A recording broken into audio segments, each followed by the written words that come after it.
Good morning. Well, I got an early night last night. I was in bed by 2 o'clock. It's going to be an earlier one tonight. I'm going to make sure that happens tonight. So here we are. Yeah. We are about to go shopping, aren't we, Yes, Emma? good morning. Emma, say hiya. Hello. Quick shopping. Yeah, we're going shopping. We need to go back to work. We need food. Also, because we don't have a fridge on board, we've got an ice box and we've not been buying ice for it, so we're living without refrigeration right now. A few of you asked about the boat. We were kind of trying to do things in time order, but that's not possible because we don't have time to edit the videos from last year at the moment.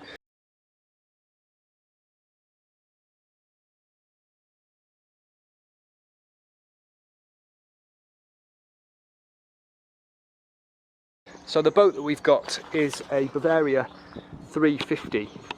It was built in 1992, and there she is.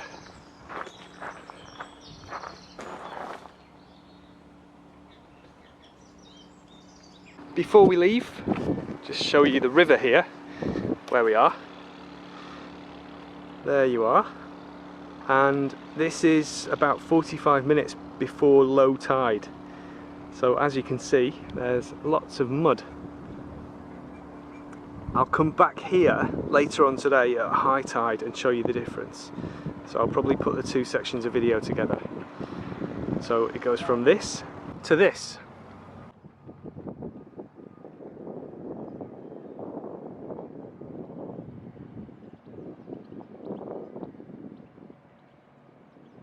And as we're passing this, I may as well give you a little bit of trivia. Do you know what the last British naval ship was to go into battle under sail?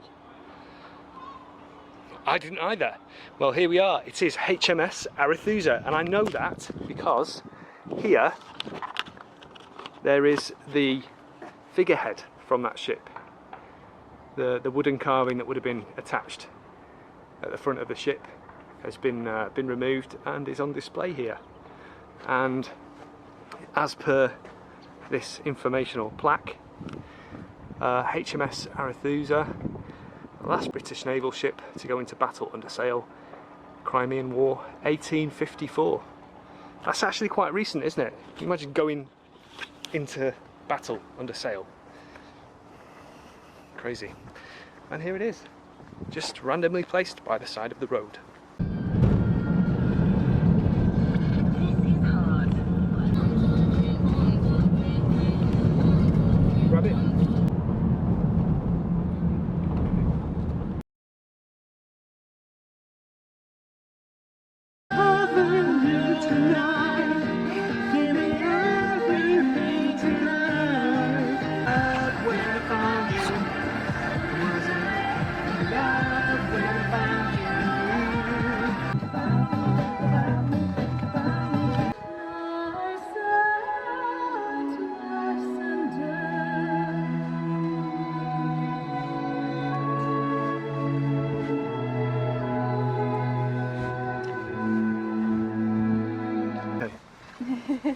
È sveglia da molto, amore? Yeah.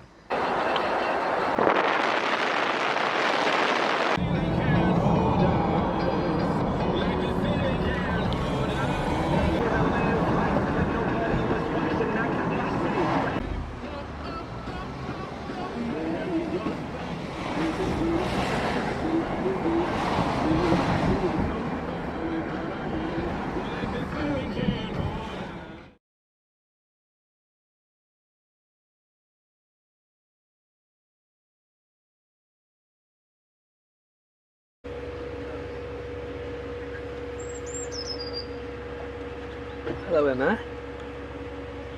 Hey, darling. Do you want some water? Do you want some water?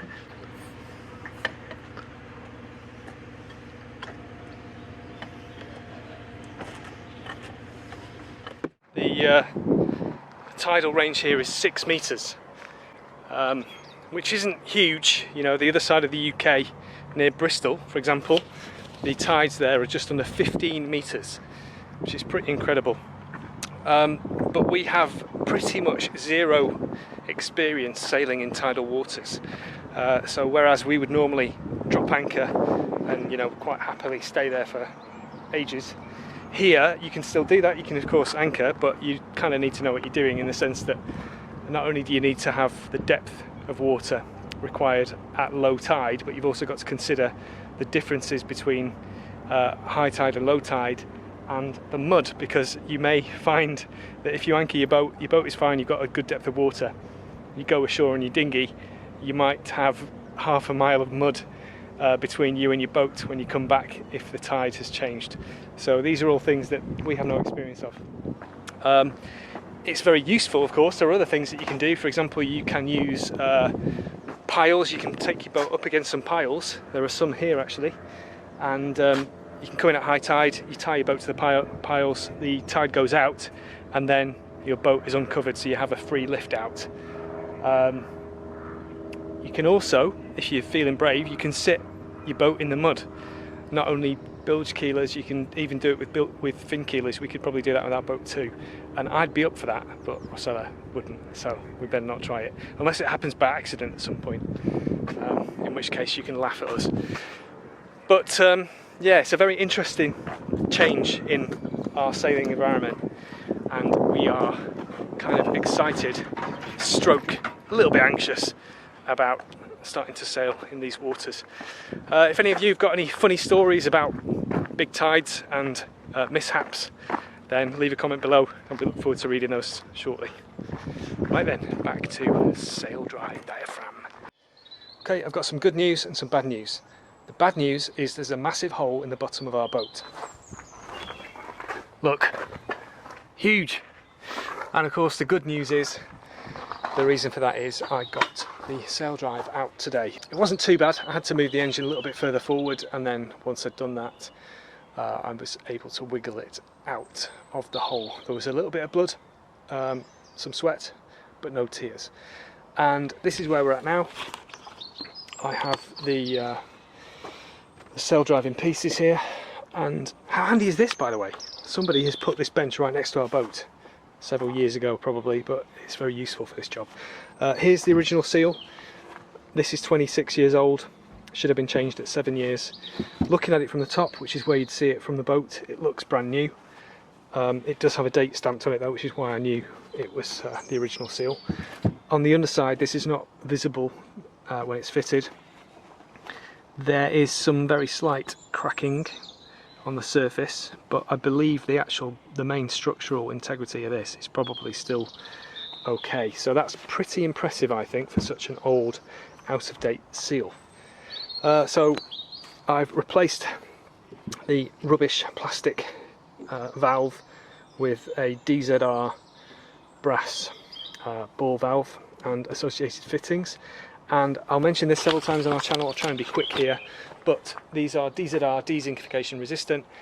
Lots of underwater fittings are brass, and they shouldn't be, in my humble opinion. Boat manufacturers fit brass skin fittings and valves, and brass in seawater leaches out its zinc content, it dezincifies, and then it becomes very brittle and easy to break. So you could potentially, if something hits your seacock, or if you go to turn it off, it can just snap off, and then you've got water pouring into your boat, and you've got to go and find yourself a carrot or a potato or a bung with which to plug the hole. So I personally think it's a very good idea to always use DZR or bronze. Bronze is more expensive, but not brass. So there we are. If you knew that already, I do apologise for teaching you to suck eggs, but some people watching this won't know that, so I hope it will be useful. And another day draws towards a close, kind of. How's your day been, darling? Bit like every day, just busy, super mega busy. You enjoyed it? Yeah. Just good to have things done. The sunshine today was gorgeous, really nice temperature. It's been beautiful, hasn't it, Emma? Yes, it has. Right, we are going to continue the rest of our evening, so we've got still a fair bit to do. Emma's going to have a bath, aren't you? Splish splash, splish splash. And then editing, uploading, etc. So we will look forward to... We still have to have dinner first. Yeah, we've got to eat as well, wash up, etc. So yeah, we've got a bit to do yet. What time is it now? 9 o'clock-ish? I don't know, because my phone Yeah, is it's dead. around 9 o'clock at night, so be another late one. But I'm hoping if I can get to bed for midnight, I'll be happy. That would be wonderful. But we'll see. Anyway, we look forward to seeing you tomorrow, so thanks for joining us. Yes, thank you very much. And we'll see you soon. Bye bye. Ciao. Ciao. P.S. Thank you very much to our patrons. You are wonderful, and a very special thanks to Zed. You know who you are, and you know why we're thanking you. Grazie mille. Thank you. See ya!